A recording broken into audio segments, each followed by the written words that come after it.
Que Deus abençoe a sua vida.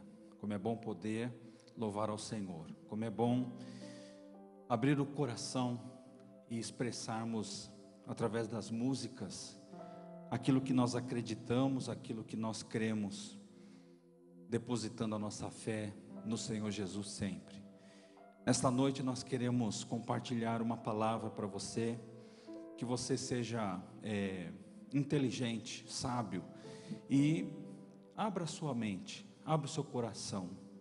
Isso só funciona se você estiver desarmado. Se desarme, coloque a sua fé e a sua esperança em Cristo. E nós vamos fazer algumas meditações em face de tudo aquilo que nós estamos vivendo nos dias atuais. Antes de nós lermos o texto, eu quero deixar uma pergunta para você, para nós embasarmos e pensarmos neste momento. Por que tanta preocupação? Por que tanta preocupação? Preocupação é uma coisa inerente a todos nós. Todos nós temos preocupações. Nós não conseguimos viver sem preocupação. A vida, ela é tomada por preocupação. Uns com muitas, outros nem tanto. Não importa qual é o nível da preocupação que este ou aquele tenha. O que importa é que todos têm preocupação. E a preocupação, ela aflige o nosso coração, aflige os nossos pensamentos, nos deixa inquietos, nos deixa agitados. Algumas pessoas inclusive desenvolvem aquelas doenças chamadas psicossomáticas. Você já conheceu alguém que vai ao médico, faz um exame de sangue, faz um raio-x, faz uma tomografia, elas viram de cima para baixo, de baixo para cima, perguntam para o médico investiga e eles concluem que ela não tem nada. É uma pessoa saudável, é uma pessoa que não tem absolutamente nada, mas ela sente dores, ela sente cansaço, ela apresenta uma série de sintomas em que tudo indica que é uma doença que começou aqui, e ela se desenvolve e se percorre pelo corpo, e aí ela vive esses dramas. E como nós falamos, não importa o nível de preocupação que eu e você tenhamos, a questão é que todos nós somos incomodados por ela, e ela nos causa sofrimentos e pensamentos. Pensando nos dias em que nós estamos passando, o mundo tem sido assolado por uma doença, provocada por uma coisa que nós não vemos com os olhos. Essa doença, ela surgiu e de repente o mundo se ajoelha diante dela, no tal do coronavírus. O mundo parou diante deste, tão pequeno, que você precisa de um microscópio, com equipamentos avançados para poder enxergar esse bichinho. Mas por onde essa peste tem passado, tem deixado um rastro de destruição, um rastro de angústia, um rastro de preocupação, um rastro de medo e pânico. As pessoas estão em pavor.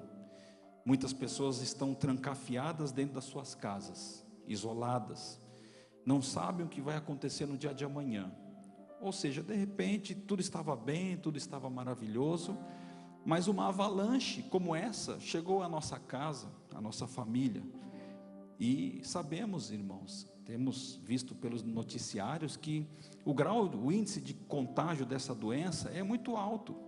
As pessoas transmitem umas às outras de uma forma muito fácil, ainda que o grau de letalidade não seja tão alto, mas o pânico que tem se alastrado, talvez seja tanto quanto ruim como a própria doença.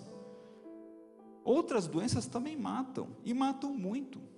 Uma pesquisa que eu fiz aí, por exemplo, a morte por AVC, doenças cardiovasculares, matam milhares de pessoas anualmente só no Brasil.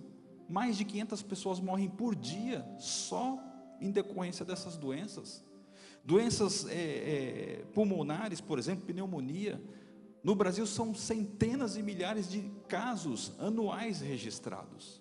Então, não é por falta de doença, mas é a forma com que essas coisas se apresentam. Devemos tomar cuidado, devemos fazer as nossas precauções, devemos agir com inteligência, atender as recomendações aí das autoridades sanitárias. Mas, independente de todos esses cuidados, nós vivemos preocupados no tempo presente. Nós temos preocupações que nós não sabemos o que vai ser no dia de amanhã.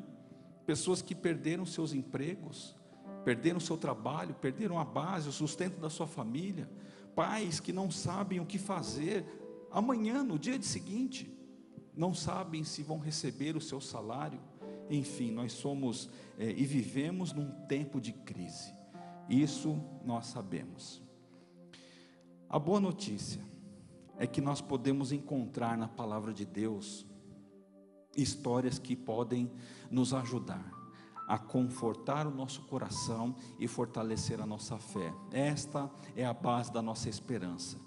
Quando a nossa fé não está pautada, não está fundamentada em autoridades, em ciência, nada disso. A nossa fé, ela se pauta na palavra, e é na palavra que nós vamos buscar hoje orientação da parte de Deus para confortar o nosso coração, mesmo em meio a toda essa crise que nós estamos inseridos. Então, convido você a abrir a sua Bíblia no Evangelho de Marcos, capítulo 4, nós faremos a leitura dos versos 35 ao verso 41, tá bom?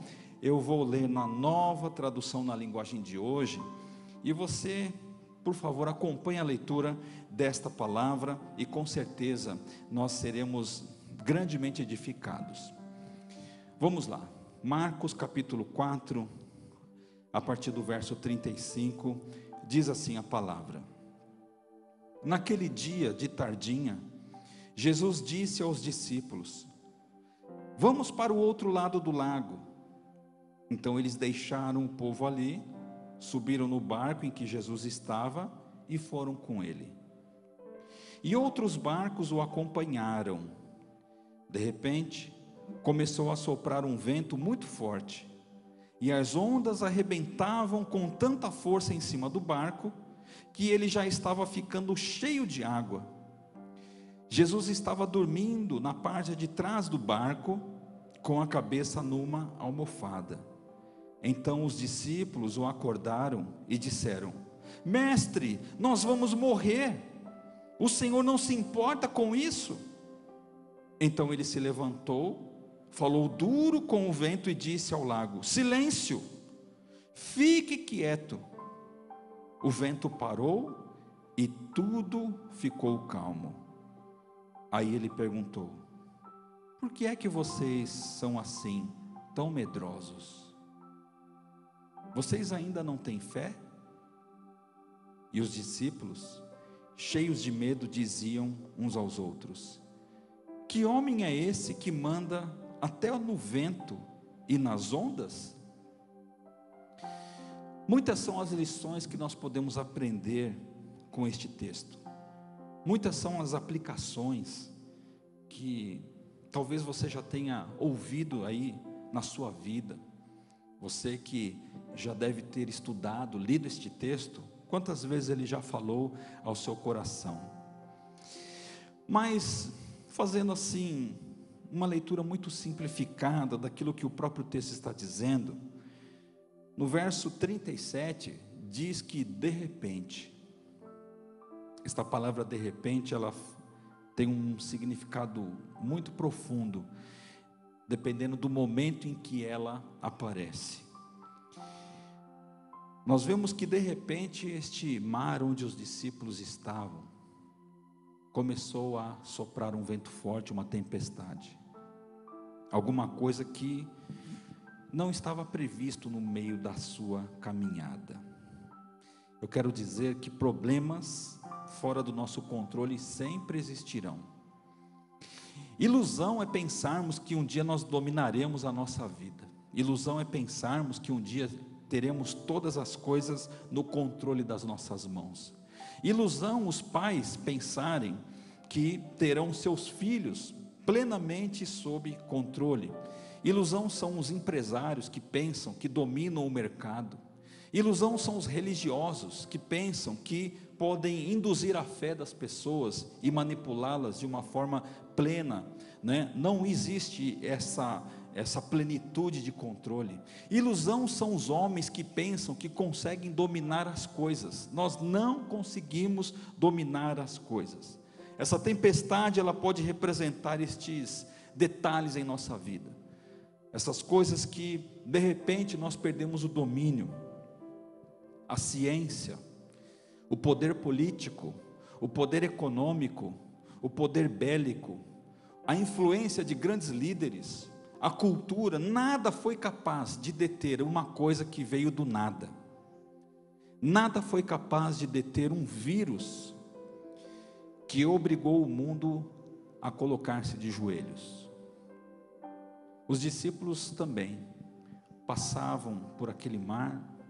Muito provável, alguns deles que eram pescadores, nós sabemos que os discípulos de Jesus, parte deles eram pescadores, eles dominavam a arte, dominavam essa profissão, dominavam estes momentos, faziam as leituras dos tempos, enfim, eles sabiam os dias que choviam, os dias que teriam mais problemas nesse sentido, mas aquela tempestade especificamente fez com que eles se apavorassem. Isso mostra que nós não temos este domínio. E que coisas da natureza, coisas da vida, doenças, enfermidades, como o momento que nós estamos vivendo, surgem e surgirão ainda. Nós não conseguimos administrar estas coisas que sobrevêm sobre a nossa vida. Esta é a realidade. Ora, Jesus não disse: no mundo tereis o quê? A aflição. Nós sabemos que a nossa vida, ela está sujeita a sofrer o dano de todos os lados. O texto fala que de repente, há poucos dias nós celebrávamos o Natal, comemorávamos o Ano Novo. Há poucos dias aqui em nosso país, quantas pessoas pulavam, brincavam no carnaval? De repente, de uma hora para outra, de repente, olha só, todas as pessoas trancafiadas dentro do seu lar por conta de uma doença. É quando nós não esperamos, quando nós não nos preparamos e as coisas acontecem. Essa é uma observação do texto. Seguindo, o texto está dizendo que os discípulos, eles estavam ali naquele barco, Jesus estava dormindo, e o texto está dizendo no verso 38, mestre, nós vamos morrer, o Senhor não se importa com isso? É que não há experiência humana que vença o medo da morte. O grande pânico instalado no mundo hoje é a morte. Não é o fato talvez de você ficar doente, não é o fato, ainda que seja muito grave, não é o fato de talvez alguém perder o emprego, não é o fato de alguém ter dificuldades circunstanciais, que amanhã, semana que vem, o mês que vem, as coisas voltam ao normal. Mas o medo é a morte. O medo da morte assombra a alma das pessoas. Eu não sei se você que está me ouvindo agora tem medo da morte. Eu não sei se você tem sido assolado por esse problema, este sentimento que toma conta, muitas vezes, do coração das pessoas. A morte sempre vai travar uma batalha dentro da nossa alma. Eu costumo dizer, porque eu creio assim, que nós não fomos programados originalmente para morrer. Quando Deus criou Adão e Eva, creio eu, e talvez eu não saiba te responder como seria a vida sem a existência da morte, mas quando o pecado entra através daquela primeira família, e a morte começa a fazer parte da existência humana, a morte sempre traz o choro, sempre traz lamentos. Nós lamentamos profundamente as pessoas que por alguma razão, aliás, que enfrentam nas suas famílias o luto em decorrência da morte. É muito triste isso. E os discípulos, eles se depararam com essa condição: mestre, nós vamos morrer. Veja que a experiência dos discípulos, como pescadores que eram, não foi suficiente para que eles vencessem aquela tempestade, dominassem aquela embarcação, no sentido de eliminarem a possibilidade deles morrerem. Não, a experiência humana não foi capaz de tirar isso daquela situação. Isso mostra que nunca, nós como homens, nunca dominaremos as forças que concorrem, que vêm contra a nossa vida. Nós nunca dominaremos as imprevisibilidades, porque já é uma coisa imprevisível. Nós sempre estaremos sujeitos a isto. Eu volto a repetir o texto: mestre, nós vamos morrer. Essa era a luta daqueles discípulos no momento. Mas de repente, o texto começa a dar umas voltas, né? No verso 38, ainda no verso 38, no comecinho lá, a Bíblia está dizendo que Jesus estava dormindo na parte de trás do barco, com a cabeça numa almofada. Na Nova Tradução, na linguagem de hoje, diz que Jesus estava, vamos assim, criar aqui um cenário, né? Jesus estava confortavelmente dormindo numa parte lá do barco. E aí eu concluo nessa parte, faço uma observação nesse versículo, que Jesus, ele está acima de todas as coisas. Parece ser uma cena de comédia, enquanto que os discípulos, eles se desesperavam, enquanto os discípulos, eles gritavam para o mestre, mostrando a Jesus o desespero, as preocupações que eles estavam apresentando ali para Jesus. Enquanto de um lado havia um time todo desesperado, Jesus, ele dormia confortavelmente com a sua cabeça em uma almofada, em um travesseiro. Eu fiz uma anotação aqui, parece que ele não se sentia incomodado pelo que estava acontecendo. Literalmente foi isso. Jesus, ele não se incomodou com a tempestade. Ele não se apavorou com a tempestade. Mas aí, para que a gente pense um pouquinho nessa parte do texto, não é que Jesus estava alheio ao problema, não.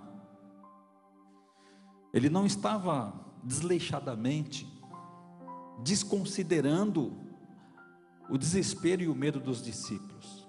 Não é isso que o texto está dizendo. O que o texto está dizendo era que Jesus não estava abalado com a tempestade. Jesus não estava alheio, até porque ele estava no meio da tempestade, mas ele não estava abalado por ela. Jesus está acima de todas as coisas. A Bíblia fala que ele é o alfa e o ômega, o princípio e o fim. A Bíblia fala que ele está sentado no trono, com todas as coisas sujeitas, debaixo dos seus pés. Ele não é afetado por circunstâncias. Ele não se move desesperadamente para apagar incêndios. A Bíblia fala que ele é a rocha, portanto, ele é a segurança de todas as certezas. Ele é o fundamento da igreja. A igreja de Jesus se fundamenta em Cristo. Então, quando nós olhamos para este verso, e nós afirmamos que Jesus está acima de todas as coisas, é porque não tem nada que possa abalar. A história passa e ele fica. A história tem lá os seus percalços, mas ele continua sendo o mesmo que ele foi ontem, hoje e eternamente. E a última observação no texto, no verso 39, diz assim: então ele se levantou, falou duro com o vento e disse ao lago: silêncio, fique quieto. O vento parou e tudo ficou calmo.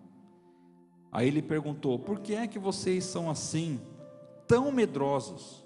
Vocês ainda não têm fé? Nós podemos dizer nesta parte que ele não apenas está acima, como nós falamos anteriormente, mas ele tem o controle. Então, voltando à pergunta inicial que nós fizemos aí, para que você pudesse refletir, por que tanta preocupação? Porque ele fala para os discípulos, ele pergunta: por que vocês estão com medo? Ora, Jesus está no barco. A indignação de Jesus para com os discípulos, eu penso que não era em relação ao medo que eles estavam sentindo. Sabe, você que me ouve, todos nós temos medo. Eu tenho medo. Eu tenho medo de algumas coisas. Você tem medo. É impossível nós nos livrarmos. Se pudéssemos chamar isso de uma praga, é impossível nós livrarmos a nossa plantação desta praga, ela sempre estará ali. Mas o que Jesus, ao meu ver, estava indignado, não era com o medo e com a preocupação, o desespero daqueles homens, mas era porque eles talvez desconsideraram quem estava lá no barco, que era o próprio Jesus. Que lição preciosa, não é? Essa lição nos dá uma ideia de que nós precisamos descansar em Jesus. Nós precisamos, irmãos, irmãs, você que ouve essa palavra, nós precisamos descansar em Jesus. Se nós não fizermos isso, qualquer vento que passar pela nossa vida, nós entraremos em pânico. Qualquer coisa que aparecer diante de nós, nós estaremos perplexos, ficaremos abatidos, ainda que a gente venha sofrer, mas nós não podemos tirar os nossos olhos do autor e consumador da nossa fé, que é Jesus Cristo.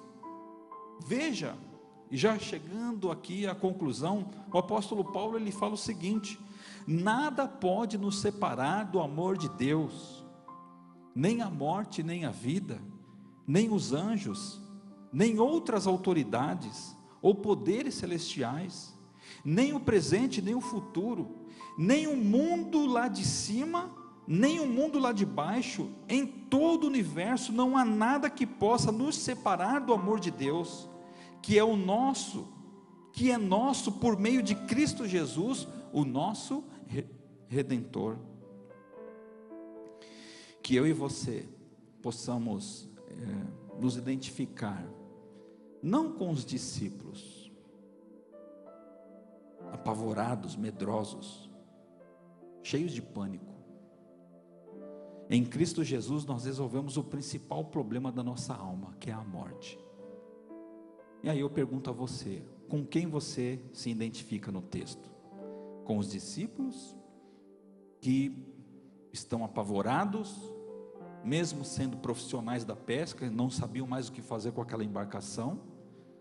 Será que você tem se comportado dessa forma?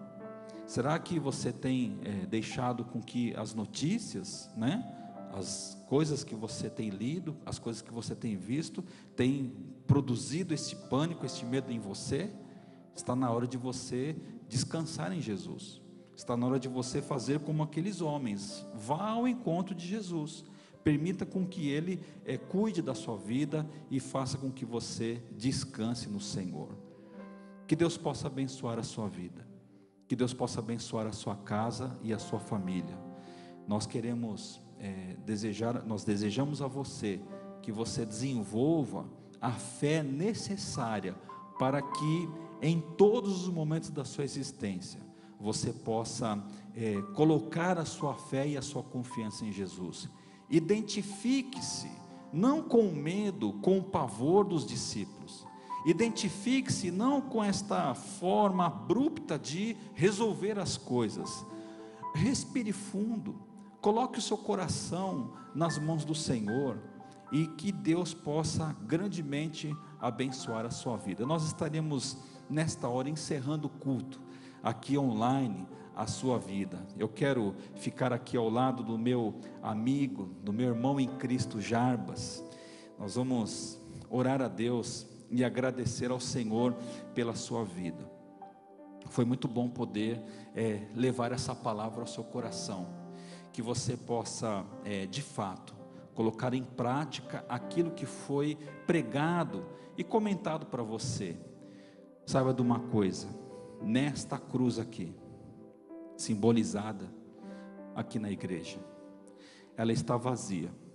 E por que ela está vazia? Porque Ele não está aqui. Ele está aqui, Ele está aqui, Ele está aí no seu coração, e assim é que a gente vai conduzindo o nosso viver. Vamos orar. Deus amado, Deus querido, obrigado, Senhor, por poder viver estes momentos aqui, nesta palavra. Deus eterno, lembrando, Senhor, de que Jesus, naquele dia tão difícil para os discípulos, pôde aquietar, ó Deus, aquela tempestade, pôde, ó Deus, controlar, ó Deus, as forças da natureza, e Deus estimular a fé na vida daqueles homens. Grandes foram os ensinamentos que o Senhor colocou no coração deles. Pai eterno, se temos pessoas que estão nos ouvindo, que está com a sua fé abalada, em nome de Jesus, vá ao encontro dessas vidas agora, para que o coração delas seja confortado e seja fortalecido no Senhor Jesus. Louvado seja o seu nome, Pai, por todas as coisas, e nós oramos em nome de Jesus. Deus abençoe você, a sua casa e a sua família, viu? Aqui na igreja nós costumamos dizer, encerrar os cultos da seguinte maneira: você é uma bênção. Deus abençoe você. Amém.